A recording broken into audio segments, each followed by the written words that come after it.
warahmatullahi wabarakatuh. Perkenalkan, nama saya Selvianti dari kelas 12 MIPA.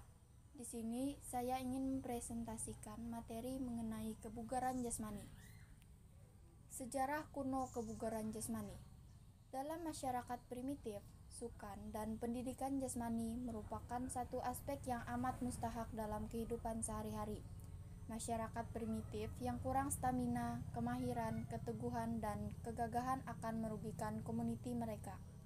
Untuk mempertahankan komuniti dan kewujudan yang berterusan suatu suku, para belia harus membina kekuatan, daya tahan, ketangkasan, dan kemahiran untuk menanggung kehidupan mereka.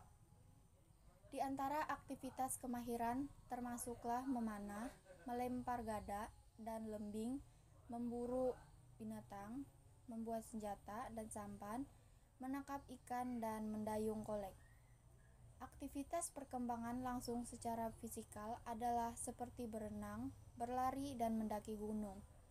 Aktivitas ini adalah satu keperluan yang diwajibkan oleh setiap kanak-kanak dalam masyarakat primitif untuk menjalin kehidupan mereka. Sejak saat itu, aktivitas olahraga dan kebugaran jasmani sudah diterapkan dalam kehidupan lingkungan masyarakat secara tidak langsung. Berikutnya, sejarah modern kebugaran jasmani. Olahraga modern dimulai dari olahraga beregu di kebudayaan barat. Olahraga individu seperti gulat dan panahan sudah dipraktikkan di seluruh dunia. Tetapi, tradisi olahraga beregu berasal dari Eropa, khususnya Inggris.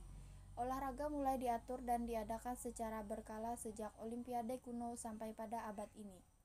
Aktivitas yang dilakukan untuk memenuhi kebutuhan hidup menjadi aktivitas yang diatur dan dilakukan untuk kesenangan atau kompetisi dalam skala yang meningkat. Juga ada penemuan baru di bidang olahraga pertualangan dalam bentuk melepaskan diri dari rutinitas kehidupan sehari-hari. Contohnya, whitewater rafting, canyoning, base jump, dan lain-lain. Berikutnya, sejarah Indonesia kebugaran jasmani. Asal-usul kebugaran jasmani dimulai dengan kegiatan manusia dalam melakukan gerakan yang pada akhirnya disebut sebagai latihan kebugaran jasmani. Tetapi, kegiatan ini memiliki beberapa alasan penting dalam sejarah kebugaran jasmani. Berikut adalah beberapa alasan mengenai kebugaran fisik.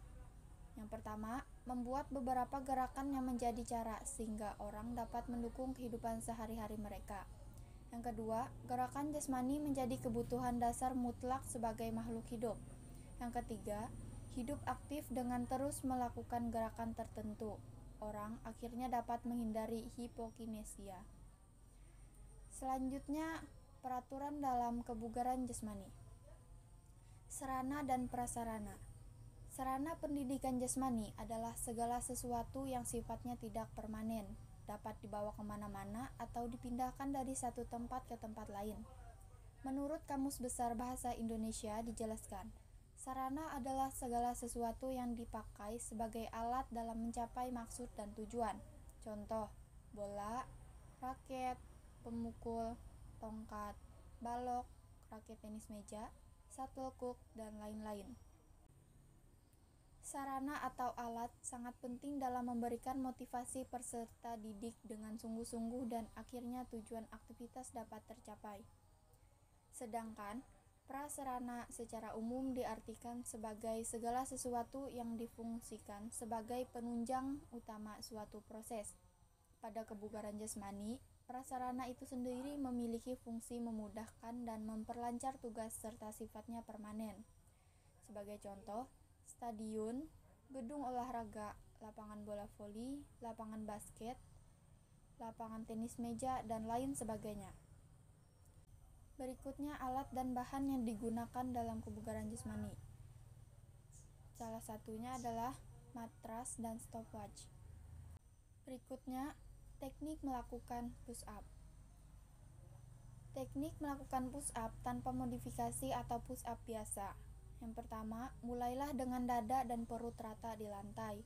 Kaki harus lurus ke belakang dan telapak tangan harus setinggi dada dengan lengan ditekuk pada sudut 45 derajat. Yang kedua, buang nafas saat mendorong tubuh ke atas. angkat tubuh, dada, dan paha dari tanah. Yang ketiga, berhentilah sejenak dalam posisi plank.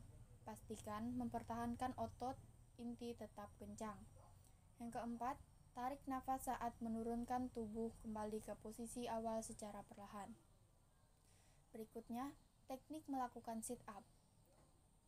Teknik melakukan sit up dengan benar yang pertama adalah mulailah dengan posisi berbaring terlentang, kemudian tekuk lutut dan kaki menapak di lantai agar tubuh tetap stabil. Yang kedua, letakkan tangan dalam posisi silang di atas dada atau letakkan di dekat telinga. Yang ketiga, angkat badan ke atas ke arah lutut sambil menghembuskan nafas saat melakukannya. Yang keempat, turunkan badan kembali ke posisi berbaring seperti semula sambil menarik nafas. Selanjutnya, teknik melakukan back up. Berikut teknik atau cara melakukan gerakan back up. Yang pertama, berbalinglah dengan posisi tengkurap. Yang kedua, posisikan kedua tangan di belakang kepala. Kemudian, luruskan dan rapatkan kaki ke belakang. Yang ketiga, jaga posisi leher tetap netral, artinya Anda bisa melihat ke bawah dan pandangan tetap ke depan. Yang keempat, angkat bagian tubuh atas Anda atau sekitar perut sampai kepala naik, lalu turunkan secara perlahan ke arah lantai. Pastikan posisi kaki tidak bergerak dan tetap menyentuh lantai. Yang kelima, jangan lupa untuk mengatur nafas Anda ketika bagian tubuh atas bergerak naik dan turun. Sekian penjelasan dari saya, kurang lebihnya saya mohon maaf dan saya akhiri. Wassalamualaikum warahmatullahi wabarakatuh.